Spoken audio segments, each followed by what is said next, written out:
Mediterranean shipping കമ്പനിക്ക് തിരിച്ചടിയായി ഹൈക്കോടതിയുടെ നിർദ്ദേശം. കാഷ്യൂ എക്സ്പോർട്ട് പ്രൊമോഷൻ കൗൺസിലിന്റെ ഹർജിയിൽ MSC കമ്പനിയുടെ മറ്റൊരു കപ്പൽ പിടിച്ചുവെക്കാൻ ഹൈക്കോടതി ഉത്തരവിട്ടു. MSC മാൻസ F എന്ന കപ്പൽ തടഞ്ഞുവെക്കാനാണ് നിർദ്ദേശം നൽകിയത്. വിഷ്ണു സുരേഷ് വിവരങ്ങൾ നൽകും കൊച്ചിയിൽ നിന്ന്. വിഷ്ണു, എന്താണിപ്പോൾ ഈ വിഷയത്തിൽ ഹൈക്കോടതിയുടെ ഉത്തരവ്? വിഴിഞ്ഞം തുറമുഖ അതോറിറ്റിയോടാണോ കോടതി ഈ ആവശ്യം ഉന്നയിച്ചിരിക്കുന്നത് ഇപ്പോൾ?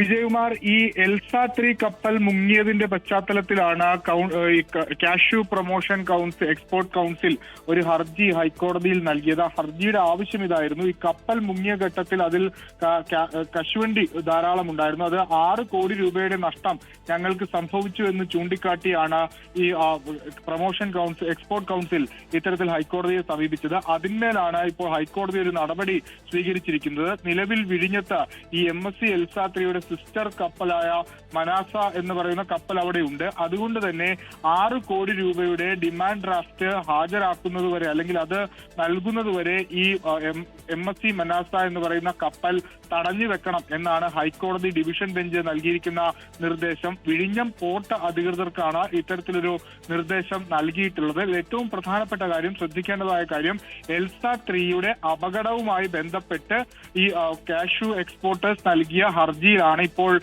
നിർണായകമായൊരു നടപടി കോടതിയുടെ ഭാഗത്തുനിന്ന് ഉണ്ടായിട്ടുള്ളത്. കാഷ്യൂ എക്സ്പോർട്ടേഴ്സിന് വലിയൊരു നഷ്ടം ഈ കപ്പൽ മുങ്ങിയതുമായി ബന്ധപ്പെട്ട് ഉണ്ടായിട്ടുണ്ട്. ആ നഷ്ടം നികത്തുന്നതിന് വേണ്ടി 6 കോടി രൂപയുടെ ഡിമാൻഡ് ഡ്രാഫ്റ്റ് ഇപ്പോൾ ഈ കമ്പനി നൽകണം. അതല്ല എങ്കിൽ ഈ മനാസ എന്ന് പറയുന്ന കപ്പലിന്റെ തുടർ യാത്രകൾ നിലവിൽ സാധ്യമല്ല എന്നൊരു നിർദ്ദേശമാണ് കോടതി നൽകിയിരിക്കുന്നത്. വിജയകുമാർ. വളരെ പ്രധാനപ്പെട്ട ഒരു നിർദ്ദേശമാണ് ഹൈക്കോടതിയിൽ നിന്നുണ്ടായത്. കാഷ്യൂ എക്സ്പോർട്ട് പ്രൊമോഷൻ കൗൺസിലിന്റെ ഹർജിയിലാണ് MSC കമ്പനിയുടെ മറ്റൊരു കപ്പൽ പിടിച്ചുവെക്കാൻ ഇപ്പോൾ വിഴിഞ്ഞം തുറമുഖ അതോറിറ്റിയോട് ഹൈക്കോടതി ആവശ്യപ്പെട്ടിരിക്കുന്നത്. ആ നഷ്ടം, അതിന് തുല്യമായ തുക അതിൻ്റെ DD ആയി നൽകണം എന്നതാണ് ആവശ്യം. അതിന്മേൽ തീരുമാനമെടുക്കുന്നത് വരെ കപ്പൽ തടഞ്ഞു വെക്കണം എന്നാണ് ഹൈക്കോടതി ആവശ്യപ്പെട്ടിരിക്കുന്നത്. വിഷ്ണു സുരേഷാണ് വിവരങ്ങൾ നൽകിയത്.